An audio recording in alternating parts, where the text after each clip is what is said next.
Hello, hello.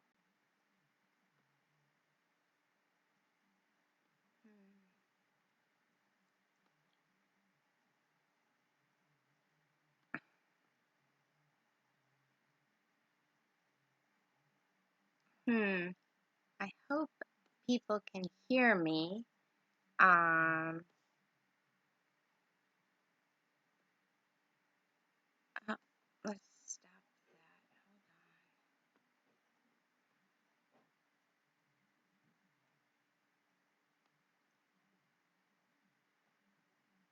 that.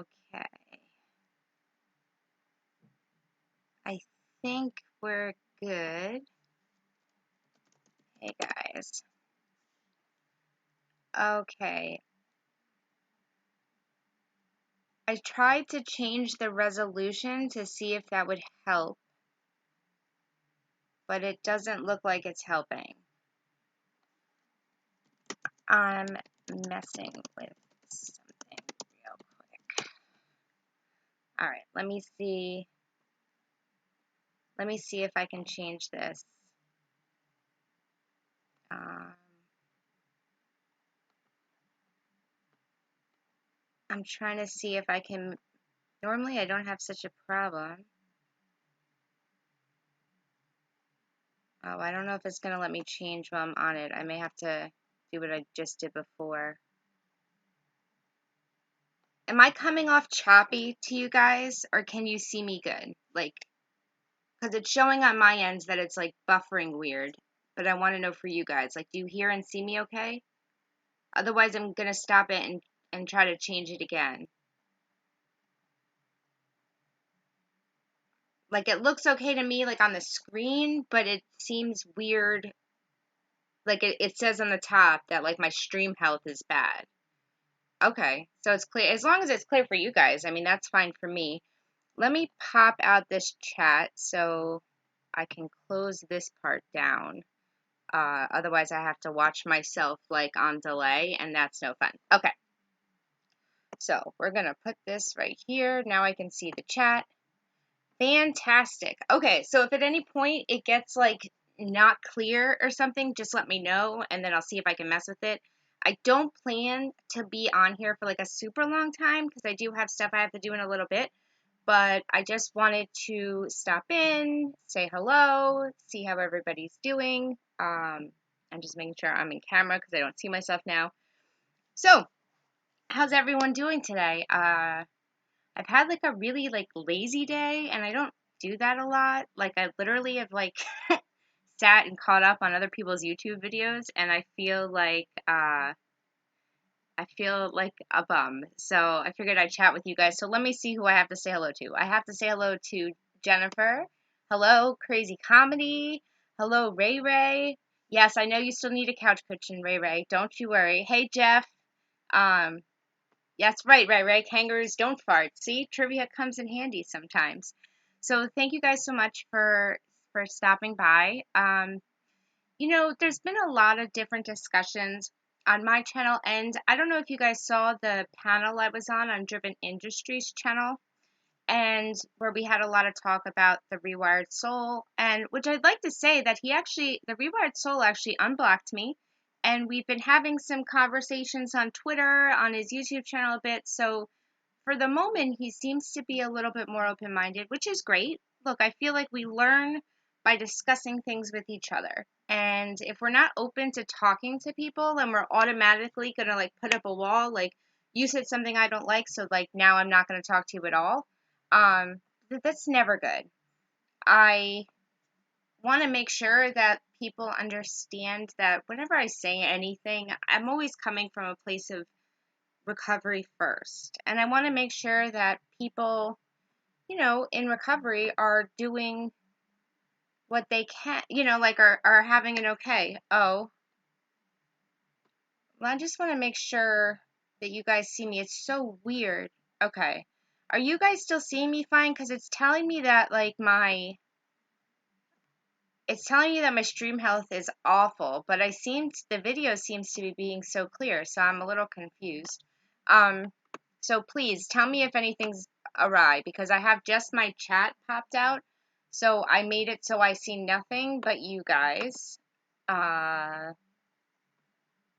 and I don't want to keep talking if nobody can hear me. So if you could just like throw something in the comments that's like, yes, I hear you, things are still good, that would be great, because I I just really am not a pro at this, and I see like on YouTube it's like your stream health is terrible and people may not be able to see you. Okay, thank you, Samantha. So, look, everything I say on my channel comes from a place. Thank you, Jennifer. I'm glad you guys can hear me. Everything I say on my channel comes from a place of like love and kindness and wanting to see people do well, right?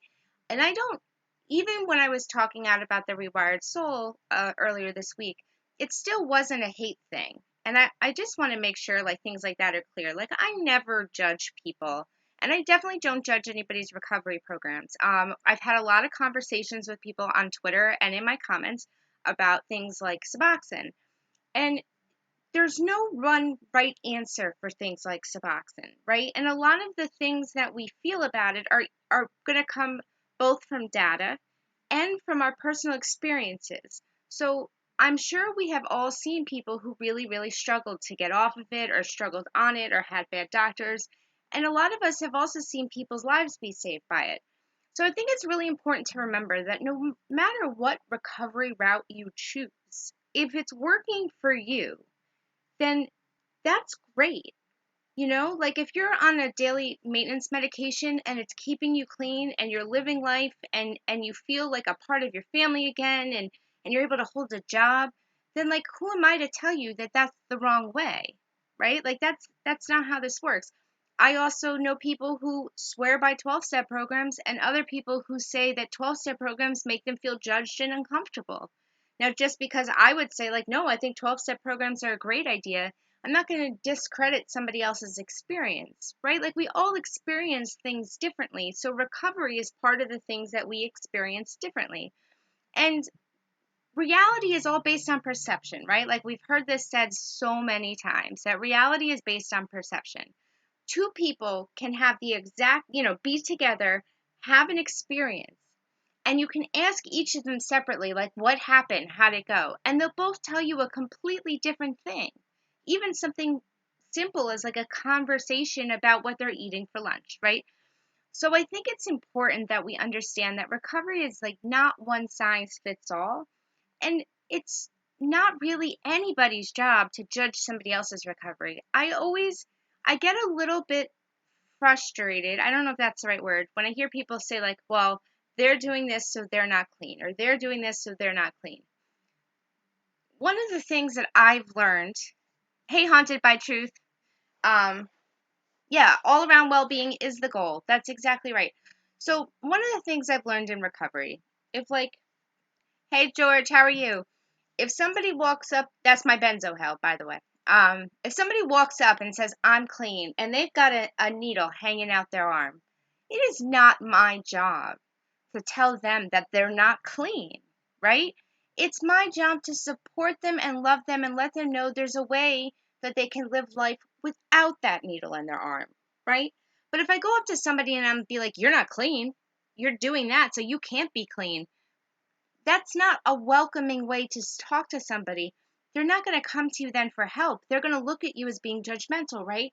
So in my eyes, I don't ever want to be seen as judgmental. I want to be seen as open and accepting, because that's, in my opinion, that's how we help people. Yeah, so as Jennifer says, she says that's what's so hard about the whole conversation on opioids, because sharing half info isn't really helping anyone. Exactly. And yeah, things are great, George. Thank you. I'm going to read Jeff's comment too, because me and him have had some discussions on Suboxone. And he says, my issue with it is seeing people using Suboxone as a placement for their opioid of choice. I have seen people say that they intend to be on Suboxone for the rest of their lives. What's the reasoning behind replacing an opioid addiction with an opioid-based medication? And I think that's a really great question, because that is something that comes up a lot. So what I've been taught, and again, I'm not a doctor, I'm not a psychiatrist. I've done a lot of research on this medication. I've talked to a lot of professionals about this medication, because it's something that comes up so often, and I really believe in giving people accurate information. And so the only way I can do that is by really learning about it. So because Suboxone is a partial antagonist, what that means is, and I explained this a little more in a different video. Yes, Jeff's a counselor at a residential facility for men with substance abuse problems. So I think that when something's a partial antagonist, essentially what Suboxone does is it tricks your receptors into thinking they're high without you feeling that high, right? So when you take Suboxone, regardless of what what dosage you take. I mean, look, we can all argue about this being too high or whatever, but I'm not going to get into that. But when you take Suboxone, it tricks part of your brain. Like, let's say you're on a super low dose. It really only tricks like a small percentage of your receptors into thinking they're getting opiates. What that does is it actually allows your brain to heal while you learn a recovery program. The reason they put some people on Suboxone for life is is generally for those people that they don't think will ever be able to maintain a normal, healthy life without it. So there's a lot of people who the risk of being on nothing is greater than the risk of being on Suboxone for life. So it's a harm reduction model. If you can be on Suboxone for life, and it's going to keep you from eventually, using heroin and overdosing, then you know what? Suboxone for life is okay. That's kind of the way they look at it. Suboxone for life is not for everyone, but it's generally, and also I think a lot of times they don't necessarily say like they may say you need to be on it. It can be irresponsible substance abuse treatment. It has to do with statistics. So there's certain people who statistically are based on their past drug use experience and based on the damage already done to their brains, which they can see on MRIs. They are at such a high risk of overdose death that the goal is to keep them alive versus getting them clean. Now, down the road, the goal may be to get them completely off of everything once they learn how to live a productive life.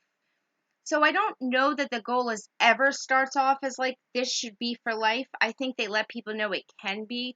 But for the most part, even people who are on long-term Suboxone use do eventually get off when they're ready. It's not usually prescribed lifelong.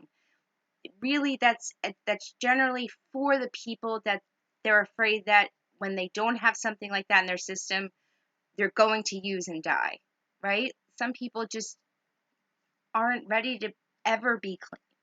But if the Suboxone tricks their brain into feeling that way and it's going to keep them alive, as I said, a lot of drug treatment now is about harm reduction and not abstinence. Now, you can argue on which is better. That's a whole different discussion. But I would say that that's why some doctors think that. And I'm not talking about shady doctors who make a lot of money over prescribing because their motives are completely different. I'm talking about like real good, legit doctors who care for their patients, and this may be why. Because I don't necessarily trust Big Pharma all the time. All right, so let's see what I missed. So methadone is abused illegally in the UK. Yeah, in the US, most places, if you're on methadone for drug replacement therapy, you actually have to go pick it up daily and take it there. So it's not really helping you become a productive member of society, although it may work that way if you're having to go every single morning to a clinic to get a dose. Like that is life consuming. Whereas Suboxone, you can get up to a 2-month prescription for it and depending on how your insurance is, could be really inexpensive. um there's also pain management missing from the discussion. Yes, many addicts were seeking relief from pain, and opiates prescribed are less damaging to liver, kidneys, and other pain meds. Yes, and Suboxone is also used for addicts who have pain problems. Another reason that someone may be on Suboxone for life is actually pain management. They found that Suboxone is able to help with certain types of pain, and it's safer than long-term opiate use because you have a need to take more opiates, right? Like once you stable out on a certain dose, you're going to need more to get the same pain relief effect. Whereas Suboxone doesn't work that way. Suboxone actually can maintain all the way through. You never like build a tolerance. That's the word I was looking for. Um, I need to find a little hottie with daddy issues that will cure me. You know, Ray, every day I hope that you'll find a little hottie with daddy issues, but I'm not sure that my that my helpful thoughts will help you. Um, let's see. Am I buffering a bit? I'm sorry. Hi, Supernova. Some addicts use being on it for life as a crutch. I agree with keeping people alive, but there's a gray area between treatment and just medicating people. Absolutely, Jeff. I wouldn't argue with that at all. I think that it's really, really important that we recognize that just giving people medications is not always, that's not, it shouldn't be like the quick fix, right? It shouldn't be like, that's the answer, and now we don't have to worry about it. Um, yeah, sometimes people do sell it, but what a lot of very good doctors do is when they do your drug tests, um, at least in a lot of the places I've seen with doctors that are trustworthy, is they actually send your urine to the lab, and the lab actually can determine how much you have in your system and how much you've had in your system. So they can generally tell if you're not taking as much as you're supposed to. If that and they can give it for any length of time. So again, doctors who care about their patients, if you've been struggling, they may not prescribe it to you for a month. They generally prescribe it in those longer doses for people who have been working a recovery program, who are doing a lot outside of just taking medications. The other thing, I truly want to thank you for your efforts to help others with addiction. You may not realize it, but you have a big following where I work. Oh, Jeff, that really means a lot. Aw, hero, stop it. Look, the way I want it, when I wanted to start this channel originally, it was because I wanted people to know, like, one, there's another way. Like, active addiction doesn't have to be a way of life, right? Like, I know what it's like to be stuck in that place where you think you're all, yeah, they look at the metabolites in your yes, in your urine. Thank you, Matthew. Um I wanted people to know that like there is a place on YouTube where we can talk about recovery, where you can get an idea, and I'm not glorifying drug use because there's a lot of recovery channels out there where they do a lot of like what it was like when I used this drug, what it was like when I used that drug. And that's not really where I'm at. I want to focus more on the recovery side because I feel like I don't know, for me, like I know what it's like to use pretty much every drug because I've used them. So like I don't need to watch somebody's channel about what it was like to use this particular drug or not. In fact, in my opinion, that could be kind of triggering sometimes to people. So I wanted this to really be recovery focused and having discussions like this. We don't all have to agree. I'm not ever going to come at you for having a different opinion. We all have different opinions on things. And I think that what's great is when we have these discussions, people who are in the chat can hear this and say like, oh, well, there isn't just one right way, because in recovery there isn't. There's no one right way to get off drugs. So when we share different opinions and we share our different ideas, we all are inspiring people who have nothing, who don't know what they're going to do next, that there's all these different ways of doing things. So if one way doesn't work for you, you have other options. You know, we just want to let people know like they're not stuck. And if I turn down every single person's point of view that doesn't align with my own, all I'm doing is showing that even recovery is like black and white and can only be one way or another. And that's just not true. There's so many different ways that people recover and that work for them. I mean, I could probably list a whole page of different ways people have recovered from addiction and that it's working for them. Who am I to say that their way is wrong? You know, I just don't think it's right. Oh, Supernova, thank you so much for staying. I hope you're feeling better. Supernova had surgery a couple days ago. Don't worry about not staying. I just want to say thank you for coming. Yeah, George, I'm the same way. I don't necessarily hate them, and I appreciate the people. We have some really great YouTube creators who do videos about certain drugs, and I'm not against them in any way or against their videos. I think they're great. It's just not really my thing. You know, like I don't need to know what it feels like to use a certain drug. And sometimes for people, as I said, it could be triggering. I want to talk about what it feels like to get off those drugs. You know, when you get off of certain drugs and you feel like you just don't want to get out of bed for weeks, like that kind of stuff. Let people know that they're not alone in feeling that. Because a lot of doctors, although there's a lot of really great addiction doctors, there's also a lot of doctors who really don't understand addiction, who do their best to help, but they're just not very knowledgeable.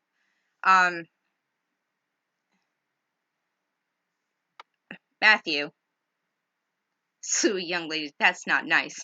Uh, Thank you, Jeff. Yes, I'm always going to try to keep this conversation going and talking with people. If you guys have questions for me or you disagree with something, that's how we learn. That's how we grow. Um, Very good, Ray Ray. See, at least Ray Ray knows that you shouldn't mess with early recovery chicks.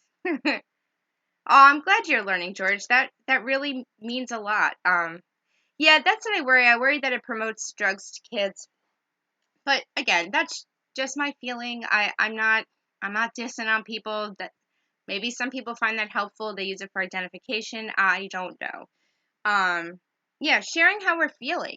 Like some days are easier than others. Some days are hard. Like I don't know about you guys, but like the fact that I had like a lazy day today and I didn't really do so much, I almost sometimes feel guilty.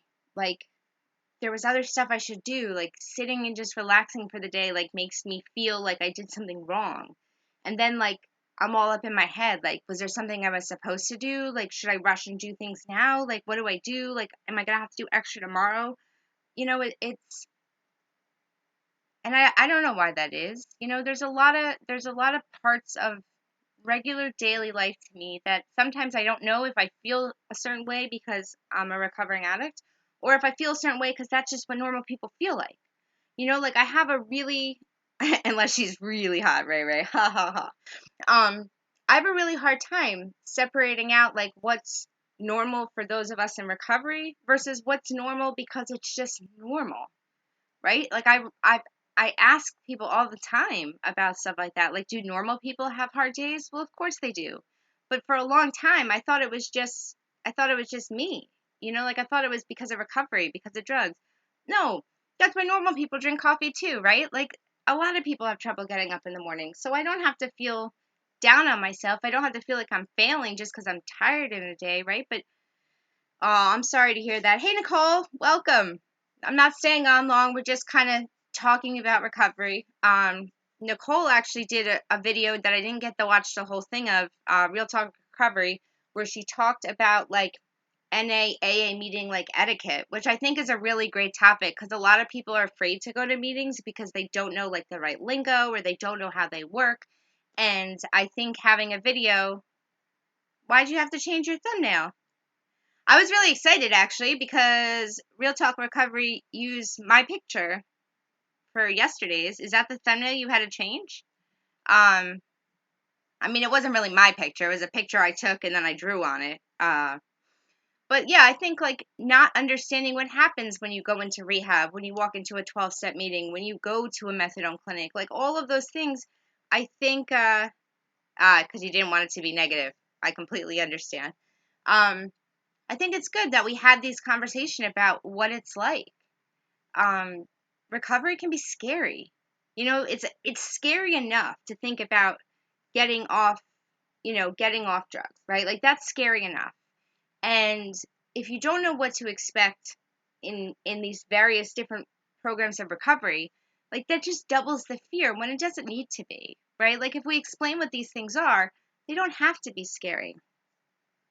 Yeah, I can do a video like that. I'm gonna finish watching Real Talk Recovery's video and make sure that I don't step on any toes. If I'm gonna do a video on that same topic, I want to make sure I presented it in a different way. Because we don't. It's nice when we see people do videos, and I don't want to take away from what somebody else did. But I will rewatch her video and see if there's anything I feel like I can add or another way of doing it, so it's not just like copying what she did. Yeah, I will definitely check it out, Nicole. Because that is a question I get a lot. I get the question a lot from people about NA meetings and what they mean or stuff like that. Some of my guys feel like they're looked down upon because I show up in a druggy buggy and they are in a program. Unfortunately, that seems to happen a lot. Like a lot of people tend to like, I don't know if they actually do look at people who come in like the druggy buggies kind of thing differently, because we have that up here too, or whether when we walk in that way we feel like they look at us different. I've been on both sides of that, so I'm not really sure. Hey, what zombie dandy? You changed your name. You're Grumpy Cat, right? Is it because Grumpy Cat died? But thank you. I hope you're having a good day too. Um, so I think that it's both. I think some of it is we're always afraid people are judging us, and others is sometimes people do judge, right? I can tell you I don't. I can tell you that the meeting that one of the meetings that I go to in the afternoons during the week, I make sure that I welcome the newcomers. I hug them, I ask them their name, and I always talk to people, because no matter, and frankly, I do that anywhere, not just if I go to meetings, but like I want people to always feel like they're welcome. Yeah, no, I would say they don't, but like I do have an experience when I was in rehab. We went to open meetings at the hospital, and I remember people sharing, and they used to call us wristbands. Like the people who came from the, yeah, Grumpy Cat died. Like the real Grumpy Cat died last week, I think. Yeah, I'm glad you changed it to Danny. I agree. I like seeing people who are coming in from rehab. I like being able to show them hope. But I do remember the day that we used to show up at the meeting, and we had our hospital bands on, and we were from the rehab, and we would come, and the people would share. And to be honest, at this particular place, we went to NA and AA meetings. The NA people didn't do that, but the AA people used to call us wristbands. And it was upsetting. And a lot of the times we would share in meetings about how unwelcome we felt because they called us wristbands, like we weren't people. So I've seen it go both ways. Nobody wants to say that we judge, but let's be honest, people judge sometimes. So the program doesn't judge, but sometimes people judge. I did not go to prison meetings, but I'm glad those are fun. I did used to bring meetings into a local jail, into a women's jail. So technically, I've been to jail meetings. But hey, Rogue Memes, welcome. So yeah, so I mean, there you go. Nicole in Real Talk Recovery's been to prison meetings. Yeah, I forgot about that. So never at a meeting, but you work in prisons. That's right. Some of my guys prefer NA meetings over AA meetings because they feel like NA is more inclusive. Yeah, it's AA has been around a lot longer. And it's also because their program is focused on recovery from alcohol, right? Like that's what AA is. An alcoholic is someone with addiction to alcohol, like by definition. Sobriety means that you're no longer drinking, like by terminology in the definition. Like being sober means you don't drink, you know?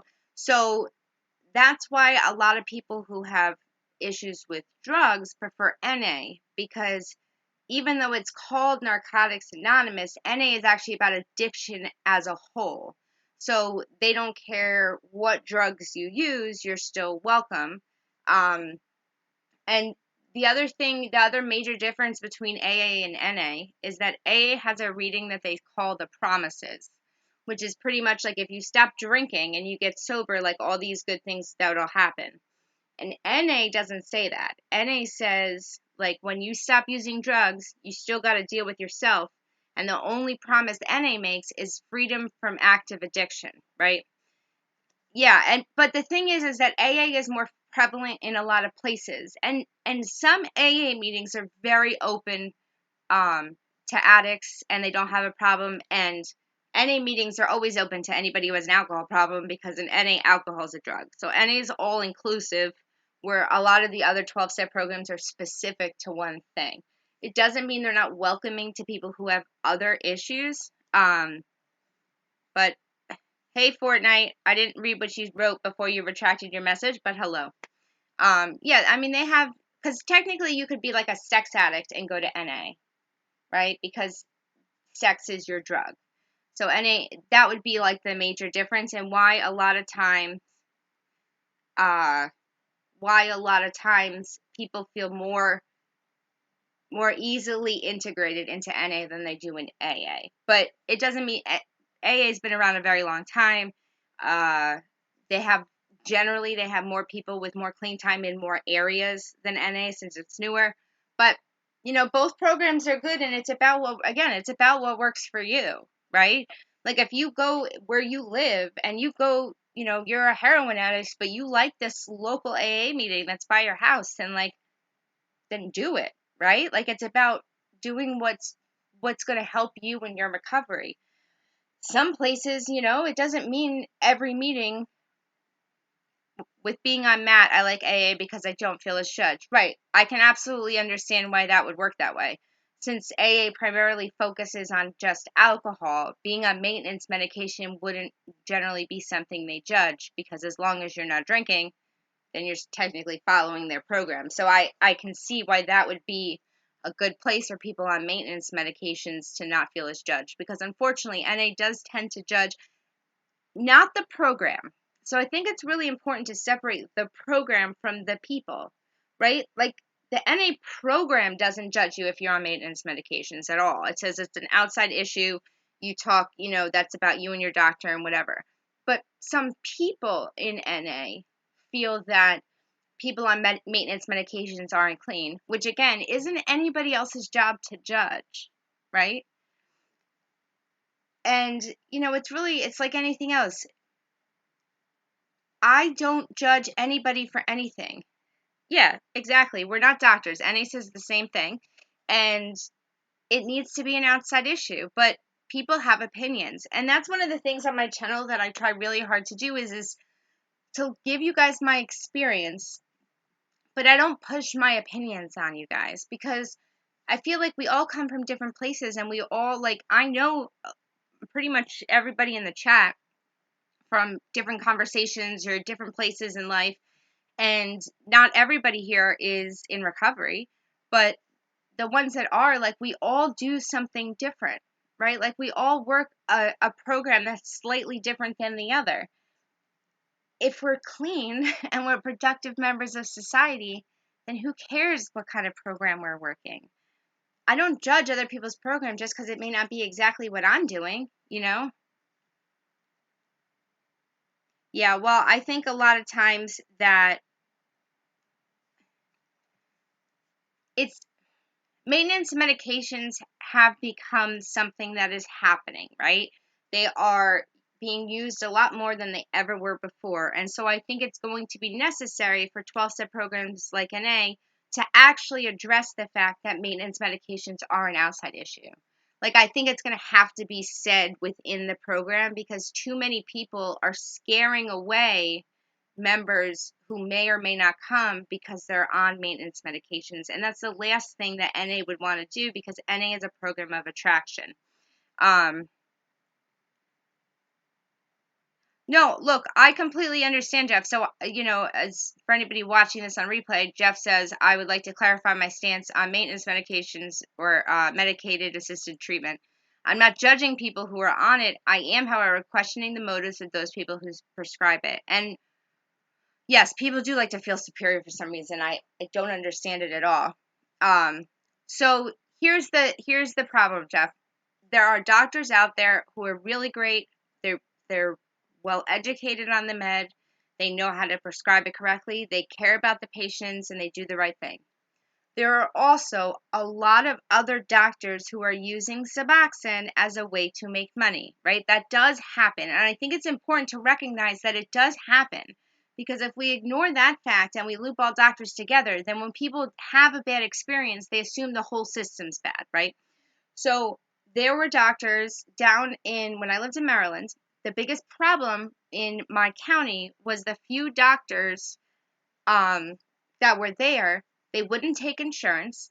They charged $300, $400 an appointment, and they gave people like crazy high doses. And when they said something about wanting to taper, they'd cut them out and take the next person they could prescribe super high doses to, right? That's obviously a problem, right? But the problem is they were one of the only two Suboxone doctors in the entire county. So what do you do, right? And I think that is a a big problem in a lot of the country. There are a lot. I knew a doctor who was one of he was one of the leading researchers in Suboxone, and he used to actually train doctors all up and down the East Coast before they were allowed to prescribe it. He would go to doctors specifically who took Medicaid or Medicare, or whatever, I get them confused, who took that so that poor low-income people would have access to Suboxone. He would train those doctors so that they would get their license to be able to prescribe Suboxone, and the second they were trained, they flipped the sign on the door, they said, no Medicaid, cash only. That happens a lot, and it's really sad. Yeah, Matt, I do think a lot of NA old-timers are against it, and they're strictly opposed to things, but mostly because they don't understand it.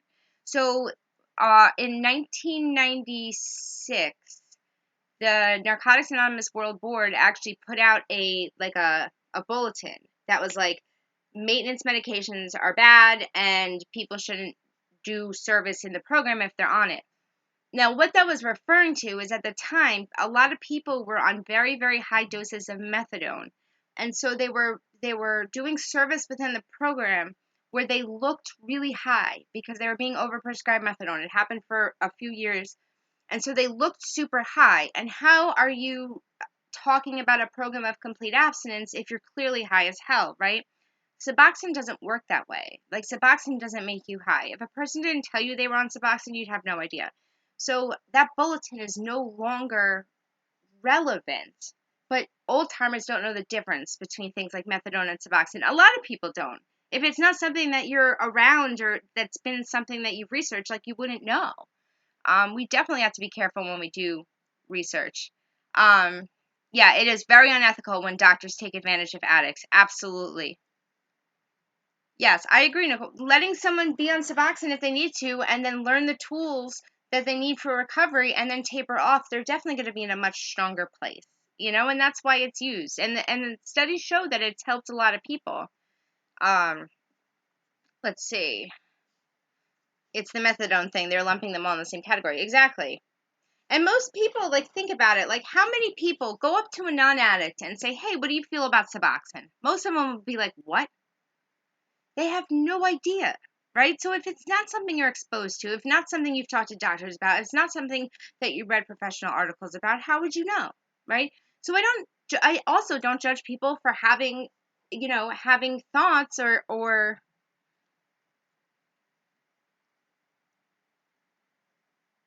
sorry, I'm like trying to read and I'm trying to think at the same time. Well, you know what's interesting? I said at the beginning of this about the Rewired Soul is he actually unblocked me from everything. We had a decent conversation yesterday on Twitter, and he even let me comment on uh, his last Suboxone video because he said two things that I told him were incorrect. He said that nobody says that Suboxone is addictive, and I said, first off, that's not true. Most people know that Suboxone can be addictive. It doesn't mean that you become addicted to it. You can become dependent on it, but it can be addictive. But so can ADHD meds, so can anxiety meds, so can a lot of meds, right? Ambien can be that way. So because something's addictive doesn't mean you shouldn't take it necessarily. And the second thing in his video that he said was wrong is he was giving statistics on a 1 to 3 month taper versus a 1 to 3 month taper. But he was using the 1 to 3 month taper thinking that that was talking about long-term maintenance. Long-term maintenance on Suboxone is like a year or more. Whereas like the studies he gave was, is it better to have someone who's on heroin taper off over a week or slow down their taper over 3 months?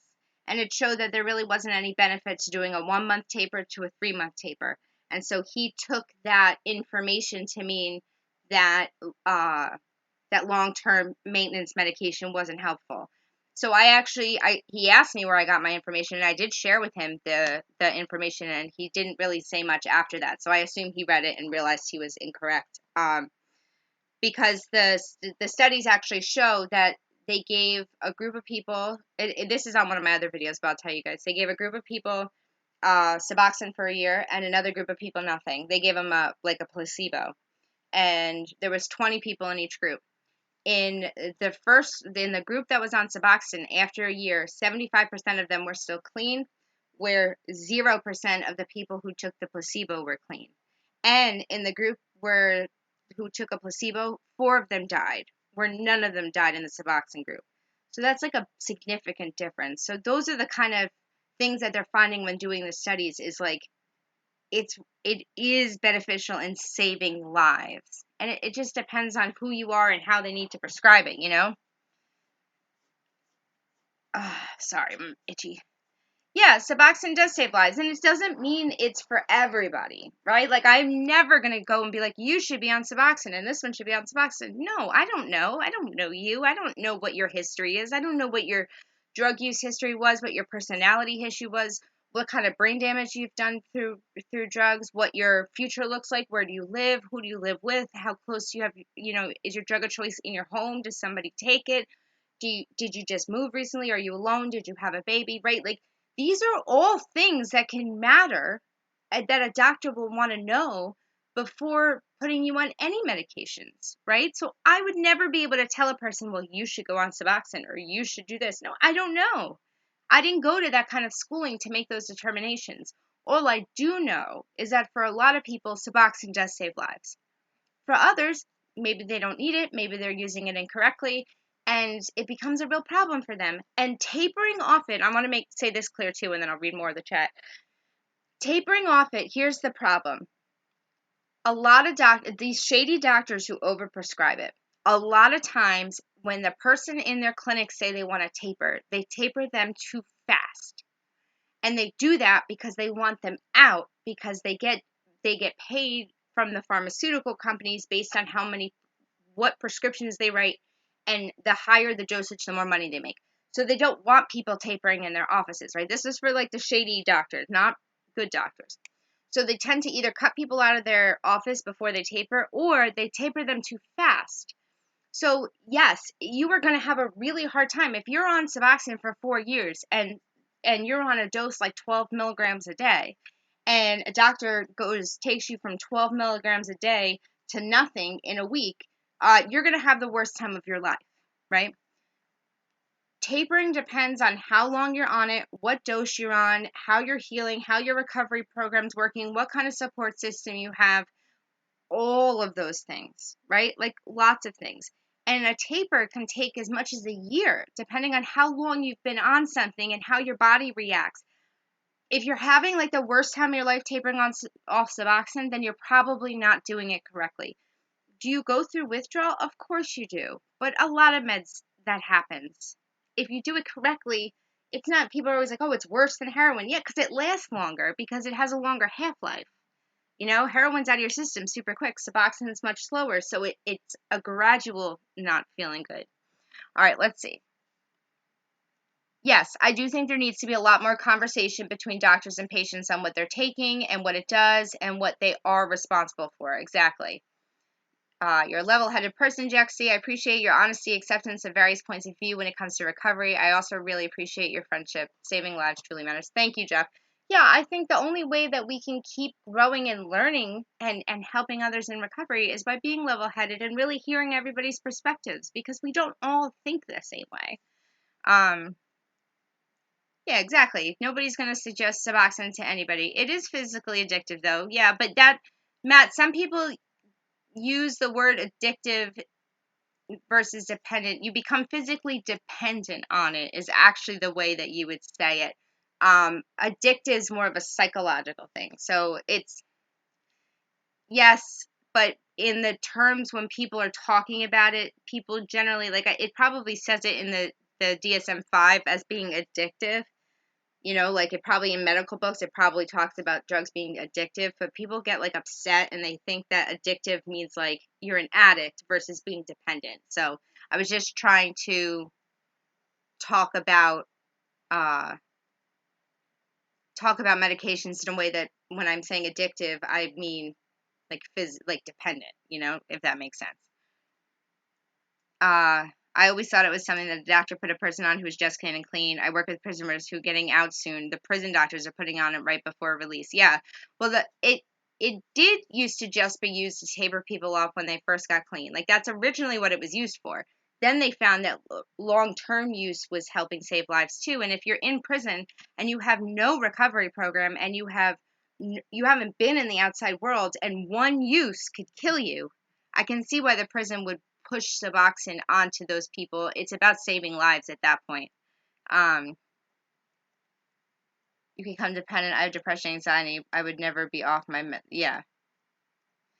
Matt, I think they're doing that help them if they go out and shoot heroin and die. Yeah, I agree. I agree. I think oh, good night, George. Yeah, I think when you taking someone out of prison, because remember, it's not jail, it's prison, and throwing them out to the real world if they have an addiction problem, sending them out while being on Suboxone is probably a safe thing to do. It's probably literally about saving lives at that point. Yeah, addictive versus dependent. It's addictive, really they can be used interchangeably. But for a lot of people, dependent means that your body needs it. So if you're going through withdrawals, that's because you are physically dependent on a medication. Um, Addictive is like, when you have your body can be physically dependent to the nicotine in cigarettes, right? But smoking is an addictive behavior. Does that help explain the difference in how I'm talking about those terms? Now, again, I don't know if that's exactly how they would be described, like in medical terms, but that's kind of what a lot of in recovery and addiction stuff, that's kind of how they talk about them differently. Um, the problem with Vivitrol is Vivitrol is kind of more just a blocker, so it may get rid of some of the cravings, but if they don't have a recovery program, just because you're not physically craving the drug because you're going through some type of withdrawal, doesn't mean you're not going to use. It still leaves them open to using and dying.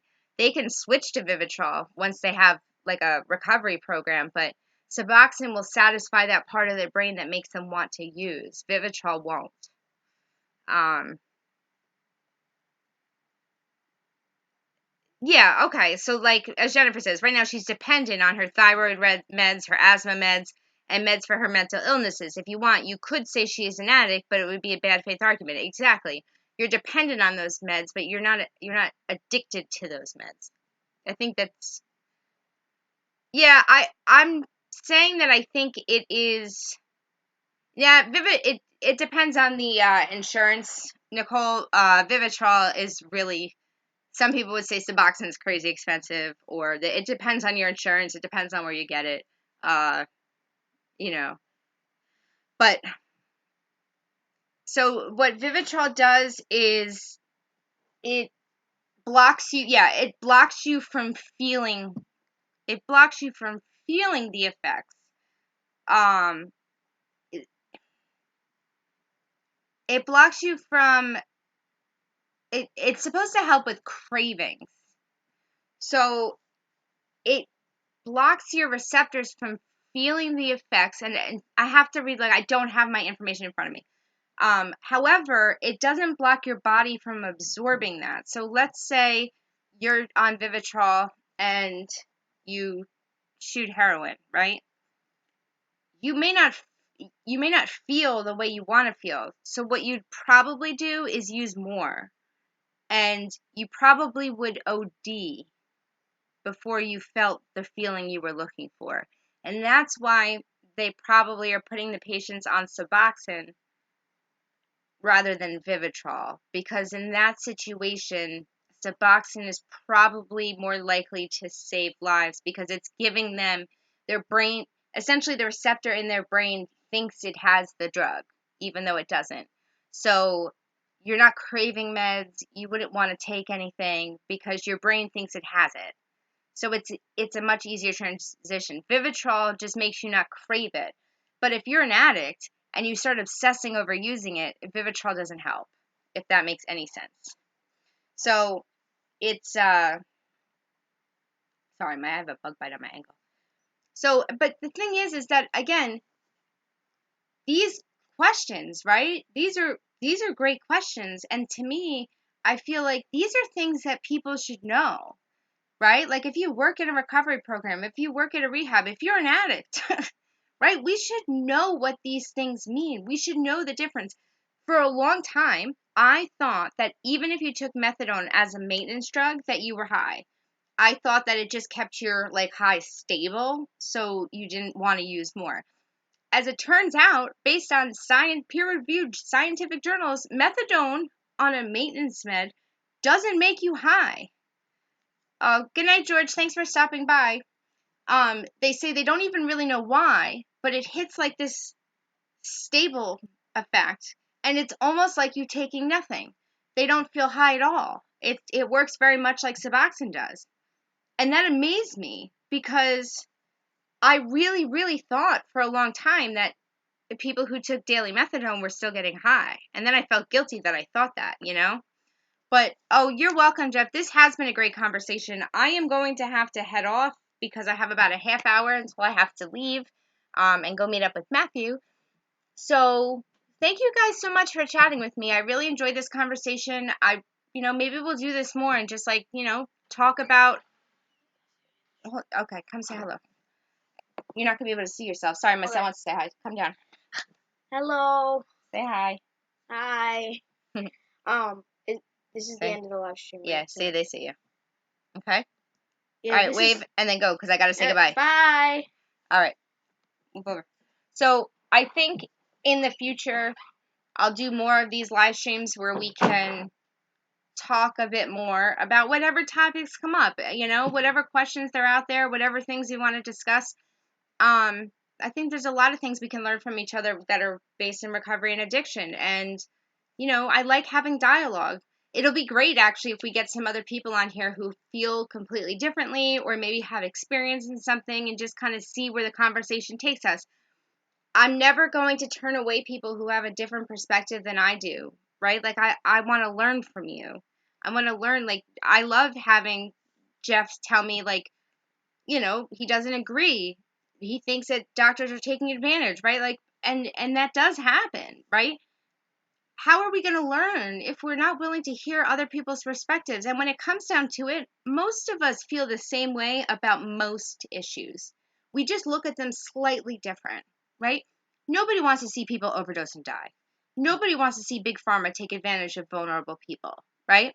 Like nobody wants to tell somebody that if they're doing something that's working for them that they should stop, right? Like these are all things we kind of all agree with anyway, but how we view them as working together is a little different. So what's wrong with that?